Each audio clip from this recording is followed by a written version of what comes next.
Assalamualaikum warahmatullahi wabarakatuh. Kembali lagi dengan saya di mata kuliah perpajakan. Nah, pada sesi ini Bapak akan menjelaskan tentang pajak penghasilan pasal 22. Nah, apa itu pajak penghasilan pasal 22?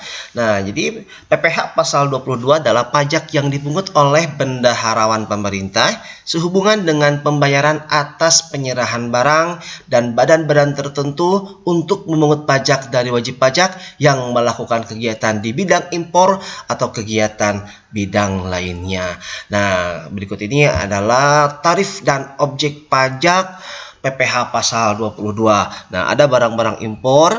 Nah, ini tarifnya untuk impor tuh 2,5 kalau seandainya importir memiliki angka pengenal impor dan 7,5 kalau seandainya importir tidak memiliki angka pengenal impor. Nah, itu tarif itu berdasarkan nilai impor. Nah, kemudian ada lagi PPh pasal 22 untuk bendahara pemerintah atau kuasa pengguna anggaran. Nah, bagi bendahara pemerintah atau penguasa anggaran, nah ini tarifnya 1,5%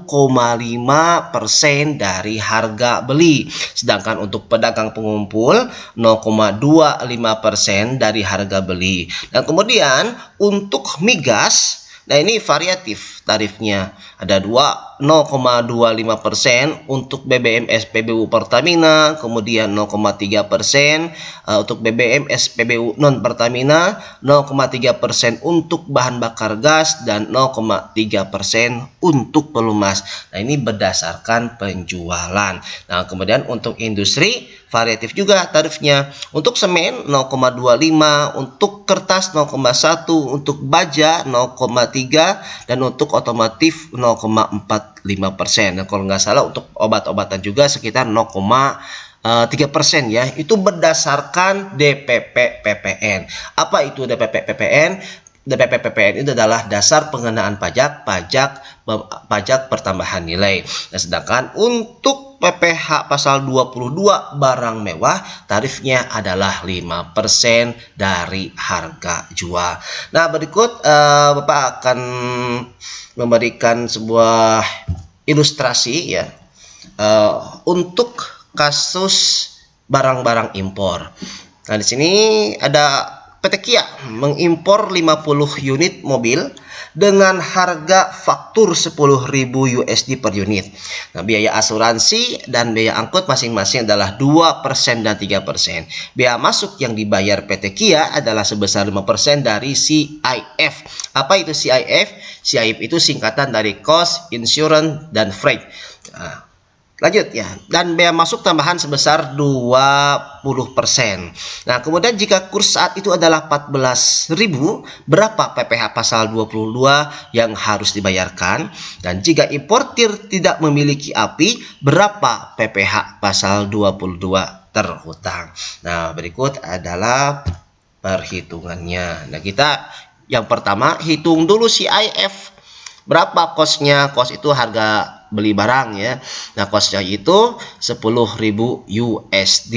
Nah, dengan dikalikan dengan unit mobil yang dibeli yaitu 50 unit. Nah, jadi kosnya adalah 500.000 USD. Untuk insurance 2%. Nah, insurance dan freight, nah itu berdasarkan kos. Nah, jadi 2% dikali kos. Nah, untuk insurance 10.000 USD dan untuk freight 3% dikali kos. Nah, jadi 15.000 USD. Nah, kita jumlahkan. Nah, berarti CIF-nya yaitu 525.000 USD. Nah, kemudian ada bea masuk 5% dan bea lainnya 20%. Nah, untuk bea masuk dan bea lainnya itu perhitungannya berdasarkan CIF. Ya, jadi 5% kali CIF untuk bea masuk 26.250 USD, sedangkan untuk bea lainnya 20% dikali CIF yaitu 105.000 USD. Nah, sehingga dari hasil jumlah CIF dengan bea masuk dan bea lainnya itu kita akan mendapatkan yang namanya nilai impor. Nah, untuk mempermudah perhitungan, kita konversi dulu nilai impor dalam satuan rupiah. Nah, jadi rupiah pada waktu itu 14.000. Nah, jadi nilai impor dalam satuan rupiah yaitu 9.187.500.000 rupiah. Nah, jika sudah diketahui nilai impor, kita bisa menghitung berapa PPh pasal 22 impor.